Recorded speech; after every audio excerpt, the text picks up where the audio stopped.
मित्रों, स्वामी राम तीर्थ सब इच्छाओं की पूर्ति के सब्जेक्ट पर बात करते हुए ये कहते थे कि हमारी इच्छाएं कैसे पूरी होती हैं और इच्छाओं न पूरी होने का क्या कारण है।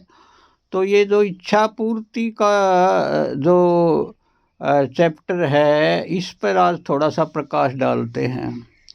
मित्रों, पहले तो बात ये है कि आपके भीतर से जो इच्छा गुजर गई, आपके एनर्जी बॉडी से जो इच्छाएं उसके एनर्जी बॉडी के माध्यम से गुजर गई, वो तो पूरी होएगी, ज़रूर होएगी, इस जन्म में नहीं तो अगले में। क्योंकि हमारा जो एनर्जी है उसका तवरा, उसकी तीव्रता बहुत कम है, इसलिए इच्छा पूरी होने में कई जन्म भी लग सकते हैं।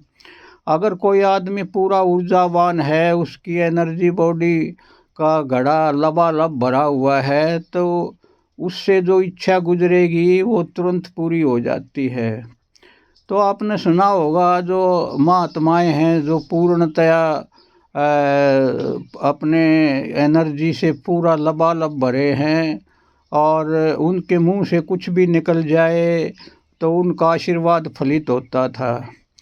तो ऐसे आदमी तो विलुप्त ही हो गए हैं। हम तो इतनी इच्छाएं करते हैं कि इस बात को ऐसे समझो जैसे कोई आदमी रोज़ ढेरों एप्लीकेशन लिखता जाए, रोज़ नई नई एप्लीकेशन लिखता जाए और उनका जवाब तो बहुत देर में आएगा, क्योंकि उसने तो पूरा जो एप्लीकेशन का एक पहाड़ बना दिया है, उसका कब नंबर आएगा देखने का।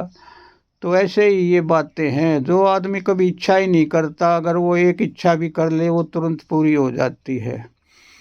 तो इस विज्ञान पर ओशो कहते हैं कि जैसे धनुष को खींचते हैं और खींचे ही रखें तो वो तीर आगे नहीं पहुंचेगा, और जब तो ठीक इसी प्रकार जब हम इच्छा करो, इच्छा करने का अर्थ है कि आपने धनुष की डोरी को खींच दिया, और खींचने के बाद छोड़ना भी ज़रूरी है, लेकिन आदमी इच्छा करके छोड़ता नहीं है, तो इसलिए वो तीर आगे नहीं जाता है। तो स्वामी राम कहा करते थे कि एक इच्छा करके और फिर ऐसी अवस्था में चले जाओ जहाँ कोई इच्छा नहीं है।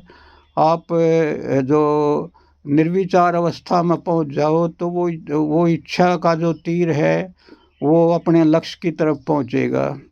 तो इस बात को गौर से देखो कि दो चरण है इच्छा पूर्ति के। एक तो इच्छा करना, दूसरा है इच्छा से ऊपर उठना।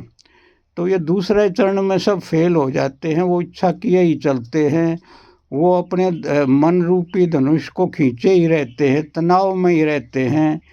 कभी ऐसा क्षण नहीं आता कि वो ऊपर उठें और वो इच्छाएं पूरी होने का नंबर हो।